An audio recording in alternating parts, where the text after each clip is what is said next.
Hi, friends. Welcome to Lawyer Up. Our guest today has significant legal experience working with trafficking and domestic violence survivors. This stems from the practice areas of immigration law and also family law.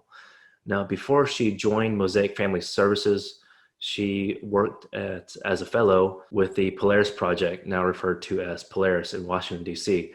She obtained her bachelor's degree in international affairs through George Washington University in 2012 and then went to SMU for law school.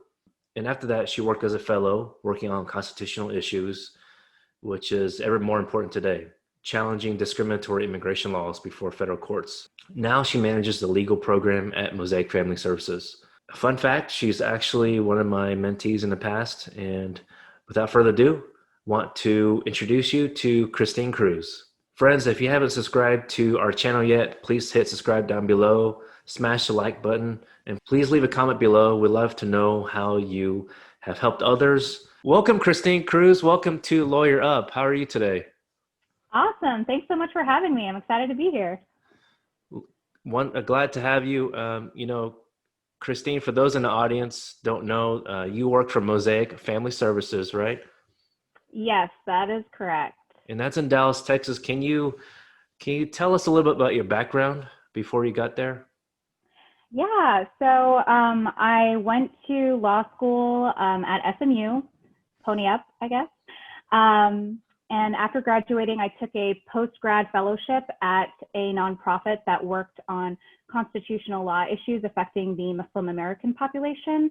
There, I specifically worked on impact litigation, challenging discriminatory immigration policies. Now that I know you worked on some appellate work with that organization, and now you're doing more direct face-to-face with clients. Yes, that's correct. When I first started at Mosaic, I was a staff attorney doing family law and immigration law as well. So direct client services, definitely very different from appellate work. Sure. Yeah, I mean, it's interesting because, a lot of attorneys I know are transitioning in some way. So, and some people think they're stuck in one field for a certain amount of time. So glad to know you've been able to do that transition several years ago. Now, for those that don't know, I think your main area, correct me if I'm wrong, is mostly to help those who are trafficking victims. Yes, that's correct. So I work with domestic violence survivors in addition to trafficking survivors, but I think that Mosaic has made a name for itself in the anti-trafficking movement in North Texas. Now, we can talk about both type of clients, but I can probably see there's some similar challenges serving both type of clients per se during COVID. Do you have any have you faced any just normal day-to-day life challenges because of COVID and trying to represent your clients? Absolutely. I think our number one mission at all times is to try to make sure that we're keeping our clients safe, we're keeping our staff safe. And so by necessity, we've moved all of our services to remote. We've closed our offices to the general public unless, we absolutely have to meet with a client in person. And so that in itself has its own set of challenges. A lot of our clients do not have access to technology that would assist when providing remote services. And additionally, USCIS for immigration purposes is not as flexible on, signatures, for example. So having clients physically sign forms and returning them to us has been a challenge.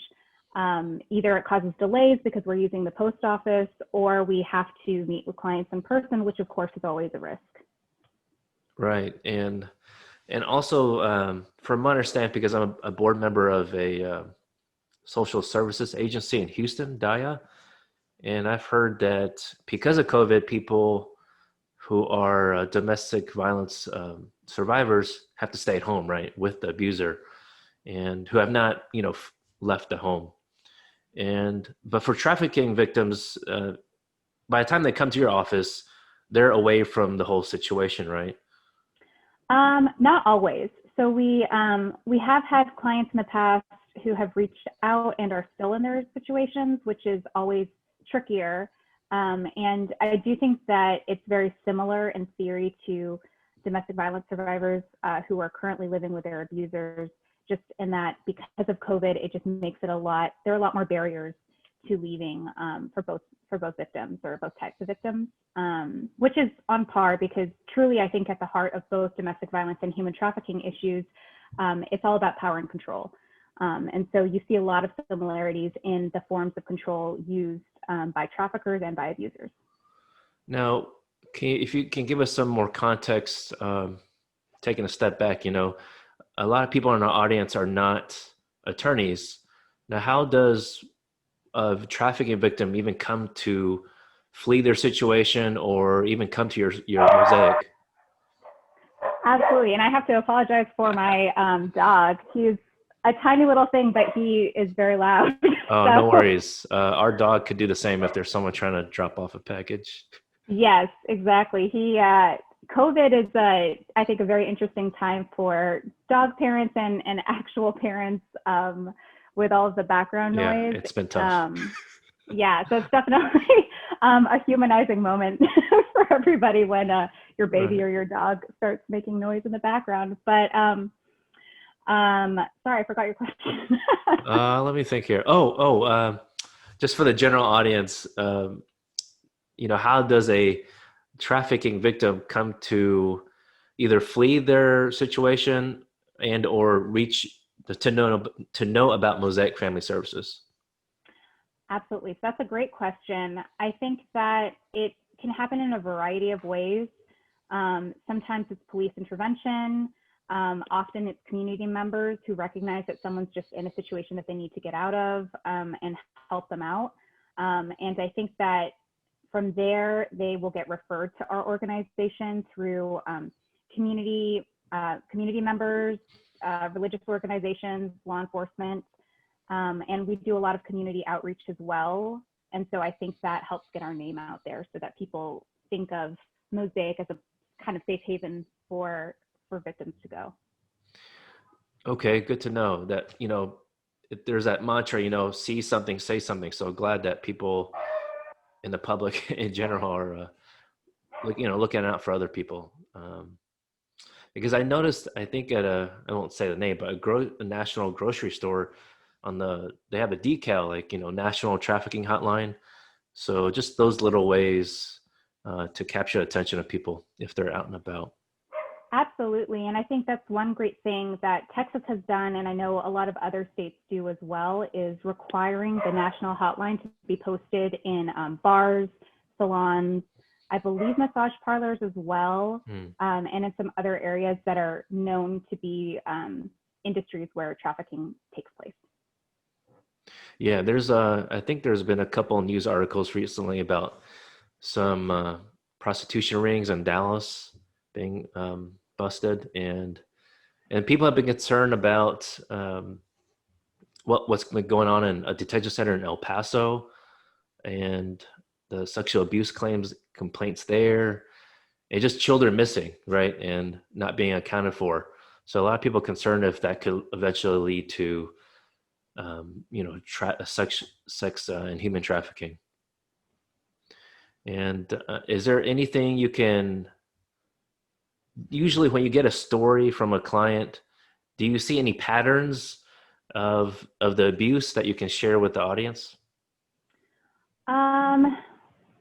Let me think. So I do think one commonality between pretty much every victim that I've ever come across has been that they don't recognize themselves as a victim, particularly when it comes to human trafficking. It's such a trigger word or such a label at this point, but a lot of people still don't understand fully what it means.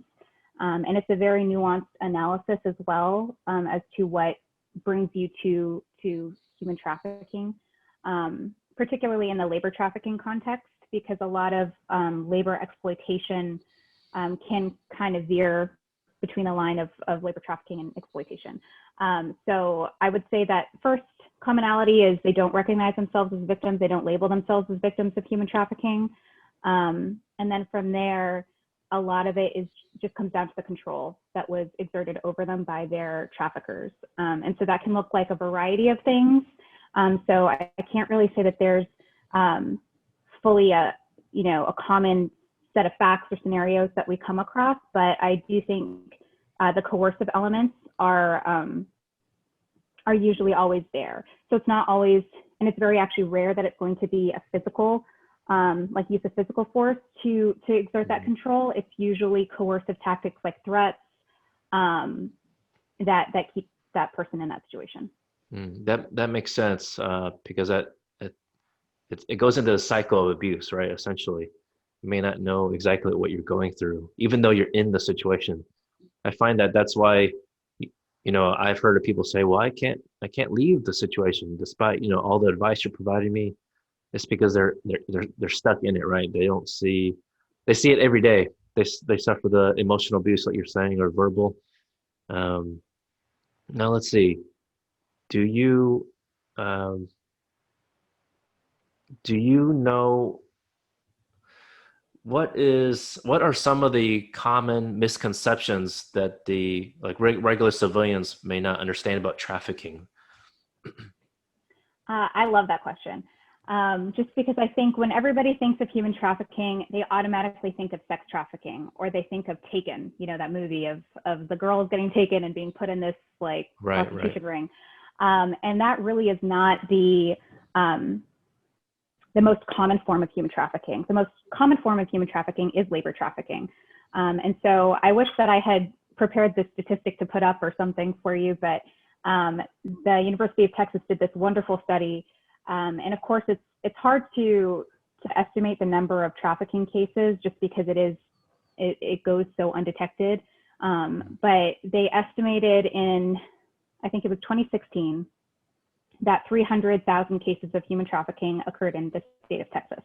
Oh, wow. And of those 300,000, it was about between 70 and 80,000 that were actually sex trafficking. The rest were labor trafficking. So the vast majority of trafficking that occurs in the state of Texas, but also just, I believe, in the United States and around the world, is labor trafficking. And it goes so highly undetected because people aren't looking for it. And it's not really a priority because when people think of human trafficking, again, they're thinking of child sex trafficking or sex trafficking itself. So that's my number one misconception that I always like to point out when someone asks me that question. Yes, thanks for raising that point. Actually, one of the cases I helped y'all with was labor trafficking, and there was no element of or fact about sexual abuse or prostitution. So that's a really important fact. In fact, after the interview, if you can share the stats with me at some point, then we can add it to this video and in the description below. And, I didn't mention this or ask you earlier, but, with this type of work where it's direct with the client and, these stories, whether it's labor or sex trafficking, they're pretty difficult stories to handle, right, as a practitioner. And is there any opportunity that you're providing yourselves as a team to self-care, essentially? I know that's been more prevalent to talk about this past year. Absolutely. I think self-care is so important in this field when you're providing direct services. And truly for any attorney, I do think that self-care is huge because you always go through a certain amount of stress for any case that you have, regardless of the content. But it's definitely something that we talk about all the time is how to incorporate self-care. And it can be difficult because a lot of people use the frustration and the sadness or whatever negative emotion comes out of hearing about these cases and working with these clients as a motivator to work harder. But that can often lead to burnout. So I tend to check in with my team and we always discuss ways in which we're incorporating self-care. So for me personally, that looks like waking up an hour earlier so I can do yoga and kind of some form of exercise to center myself before the day. Or it could be as simple as taking a walk in the middle of the day when you have a really frustrating call with a client or, you get a bad decision on a case. Sometimes you just need to take a step back. Definitely. And a lot of people don't know, yoga is definitely can crush, it crushes me because it's the next day, I feel so sore. But in the moment, it's great for everyone. So if you haven't done yoga, folks, please try. Um, in fact, the last one I did was only 10 minutes, and it really, yeah, it crushed me afterwards. Yeah, Um, it really, it engages muscles that I think we're not used to using every day. yeah, Um, definitely. yeah. Definitely. So I'm going to ask you a broader question. In light of what's been going on the past couple years, I won't pinpoint something specifically, but what do you think as a profession that we can do to advance social justice? Oh, another great question and a daunting one that I think everybody's been asking themselves these days, really. Um, and I think it's a great question to continue to ask ourselves and challenge ourselves to rise up to. I think part of it is knowing what your strengths are and what you can bring to the table, and recognizing that there are limitations to being an attorney. I think a lot of us became attorneys idealistically thinking we're going to uphold the law, we're going to fight for justice. But I think the reality on the ground for a lot of us who work with victims in particular, we see that there is no justice in our system. And not that there's a complete lack of justice, but it's difficult to get true justice for our victims. For example, in family law, the reality of Texas family courts is they want both parents to be present in a child's life. And so it's a very difficult conversation that I have to have with my clients as to, you're going to have to share custody with someone who abused you. And it's really difficult to completely terminate parental rights, for example. So there are limits to being an attorney, and I think it's important to recognize that and really get involved with community organizers and other community members to see what else we can bring to the table outside of just being an attorney. Because as much as I think we all want to believe that attorneys can fix everything, we do have our limits. We're limited by the law. And so really from there, we have to start from the ground up and advocate for laws to change and for things to change so that we can, truly uphold laws that we believe in. Yeah, absolutely. Great point, Kristine. And even the timing of the case can take so long, right? It can take a year or more, especially as it relates to immigration type cases, and actually family law as well. And some people just want to get the case resolved, or the client wants to get it resolved as soon as possible. And so it's sometimes not just a financial strategy. Well, I think, I don't know how it works with Mosaic, but in, non-private, hiring private firms, the financial can be a factor as well.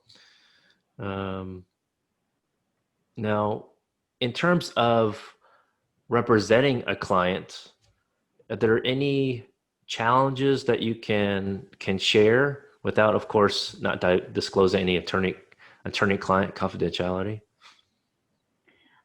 Specific to representing survivors of human trafficking or domestic violence or both? Actually, if both. Okay. Yeah. I mean, I guess really for both, it is very similar. I think the challenges, it really depends on the level of trauma that the client has gone through, I think, but often it's interesting. I kind of see two different types of clients, not to generalize, but for a lot of my immigration clients, for example, there's that trauma that makes it difficult for them to open up, which makes my job a little more difficult just because we do have to prove their victimization to USCIS for them to, become eligible for certain types of humanitarian-based visas. But I do find that a lot of my clients tend to, once you open up and get them to trust you, they really blindly trust you, which is a very, it's an honor and a heavy obligation, I think, that weighs on you because you want to explain the process to them. You want them to understand. Right. And for a lot of them, they want their benefit. They want the status. They trust you. It's like whatever you need to do. And so that can be a challenge in itself because that's a heavy burden, and it's something is not, I want to educate my clients. So I think that in itself can be a challenge. And then there's another type of client that they do want to know a lot of things, and they do go to Google a lot, which can then bring its own set of challenges that, yes, Google may say one thing, but that's not exactly how it works in court or before Right. USCIS. So Yeah, you're right. I mean, the internet can be a good or bad thing, but in some ways we want to empower them, right? But I absolutely. we actually have someone who's not even a client at all. They keep sharing a lot of news articles with us, and like literally every day. And we want to help break down any kind of myth or misconception for sure. And if one person that we're getting articles from, which is helpful, imagine how many other people could be misunderstanding what's actually, or maybe reading the wrong article, right? Some Yes, people don't know what's a reputable article at all. exactly. And so I think it's on the one hand, it's a great thing because yes, I'm glad that clients are taking it on themselves to try to educate themselves. But then on the other hand, it can be a dangerous thing if they're getting a hold of articles that are not accurate. And so that could be a little bit of a difficult thing to kind of talk them down and have to walk them through how to authenticate an article or something like that. Yeah, I mean, I had someone tell me that, oh, this other famous lawyer said that interviews can be waived. I'm like, well, that's actually quite difficult. That's very limited, and I doubt that would happen for your case, and just people shouldn't take a blind path, and not take the step to be prepared for their case or their interview. Um, but Absolutely. And I think it's yeah. another challenge that sometimes they see articles from other jurisdictions. And so having to talk to them about the difference between Texas and the Fifth Circuit and California and the Ninth Circuit, particularly on immigration issues, Mhm. is another kind of fun conversation to have with them Right, as to right. why that might not be as applicable to their case.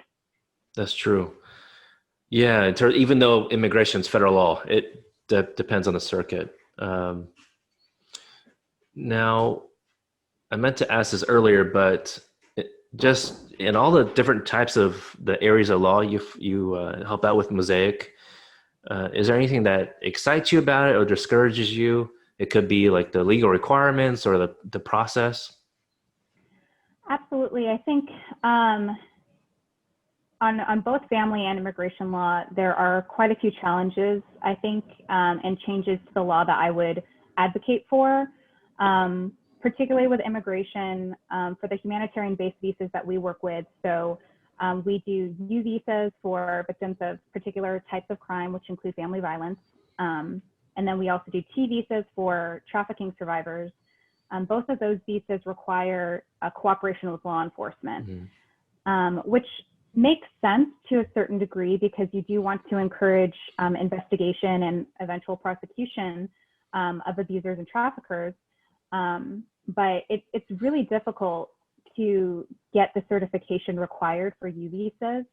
And then for T visas, even though a certification is not required, reporting is required, which can sometimes put our clients in a very uncomfortable position because often they don't want to report their traffickers for fear of their own safety. And then it also brings, particularly in this current administration, where there are, NTA memos and other fears that cause immigrants to be fearful of coming forward and making their presence known.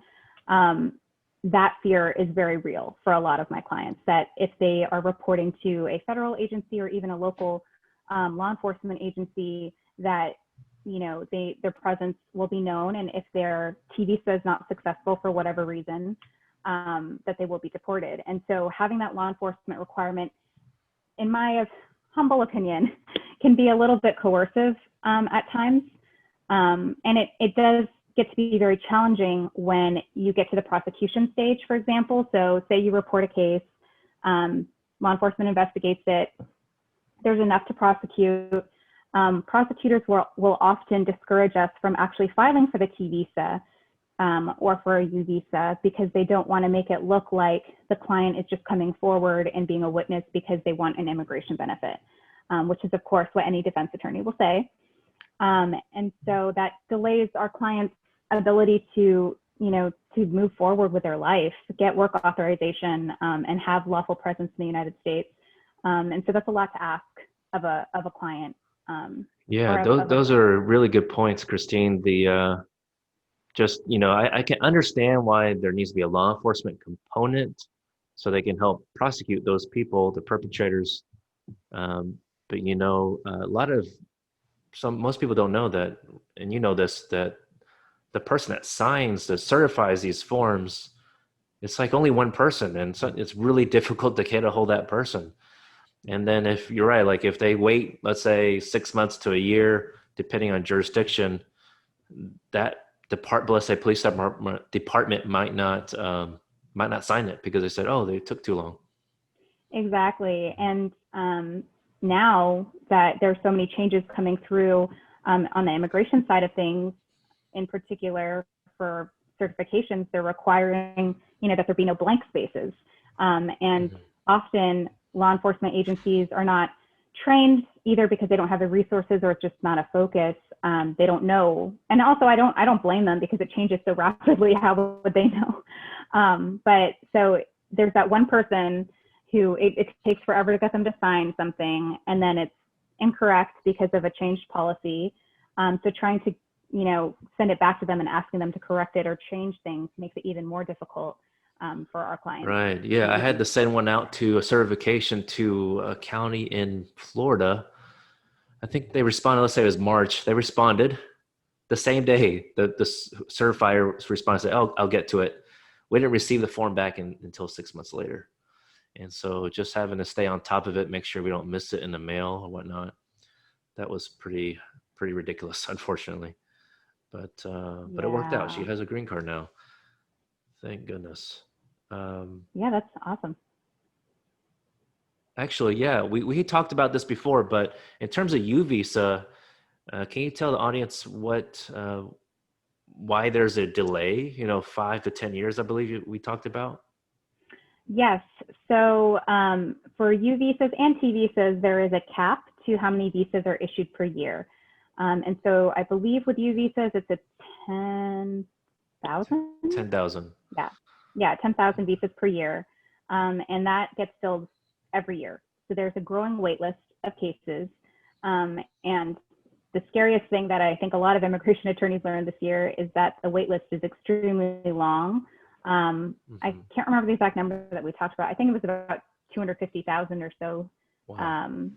On the wait list. So you're looking at, 25 years of waiting potentially. So it's a very scary number. So that part is just to get the visa. And so some people confuse it, but the visa is separate, a different status from the resident status, the green card. And so I guess for, really for everyone to know, it's when it's difficult to get the certification the first time for the visa, you have to get it again for you to get the resident status. So if 5-10 years pass by, imagine how difficult you could get the same certification. You can't use the old one. Right. And it's a lot for local law enforcement agencies to handle too, because they get how many victims per day and they're closing out cases, and I don't know if they have a record retention policy like attorneys do. Right. And so 10 to 15 years later, they probably, Yeah, it's going to be difficult. I think you were talking about the 10,000 for the U visa, but also there's a limit. Did you mention how many? I think I came across it the other day, but for trafficking T visas, is it 5,000, you think? Yes, it's 5,000, which is, I think when you know that there are 10,000 U visas available and only 5,000 T visas available, I think that's a pretty stark contrast and difference. But the interesting fact about that is we've never met that cap for T visas.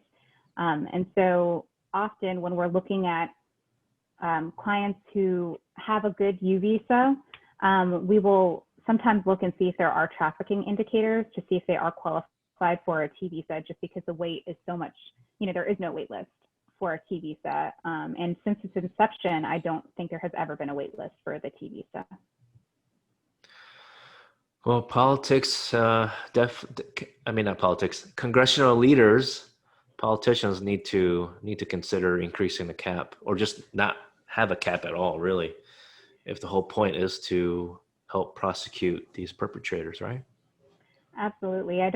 I'm curious as to, and I don't know, I mean, this would be a great intern assignment, really. I'm curious as to the congressional history and the conversations that went on to lead to a cap, because you're right, if you meet the qualifications, I don't see why there is a need for a cap, but. The only two things I can think of is, the family preference categories have a cap as well, essentially. So in some way, maybe to limit immigration per year, or quasi filtering process because they don't, to prevent fraud, I suppose. I'm not sure, but yeah, that would be a great intern project. Unfortunately, not time that we don't have time for that.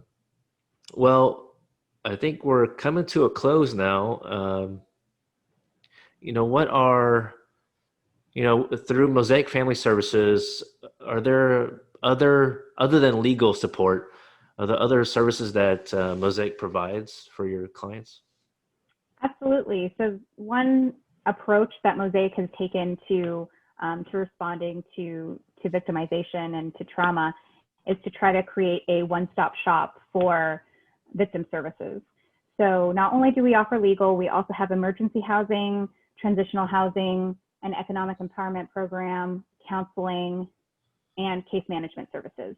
So the case managers act as advocates and connect clients to other resources within Mosaic, but also outside of Mosaic if there happens to be something that the client needs that we're not able to provide. That's wonderful. Yeah, because that's a good point. I'm glad Mosaic has taken that approach with the one-stop shop, because it's difficult for people to, especially if they're fleeing from the cycle of violence, abuse, to think about all these different services they need. So that's great. Yeah, it's definitely, I think we're trying to make it as victim-centered as possible. So it's less times that they have to tell their story, less places they have to physically go to, because of course transportation can be a major challenge for clients as well, especially if they're just getting out of a trafficking situation or a domestic violence situation that included financial abuse. So there's limited resources there. So we definitely try to do what we can. Great, Kristine. Well, I know a lot of people appreciate your services. Is there anything else you'd like to share with us before we part? Let me think. I don't think so. I think for anyone who's interested in learning more, I would encourage you to reach out to either myself, the Mosaic website, or there are so many other organizations in the anti-trafficking movement and in the domestic violence fields that put out a lot of really good information. So you can educate yourself and get involved if you want. And if you want to help, volunteering is always helpful.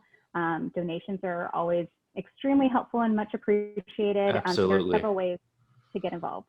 Well, we'll add the Mosaic Family Services website down in the description below for the audience to take a look at. Awesome. Thanks, John.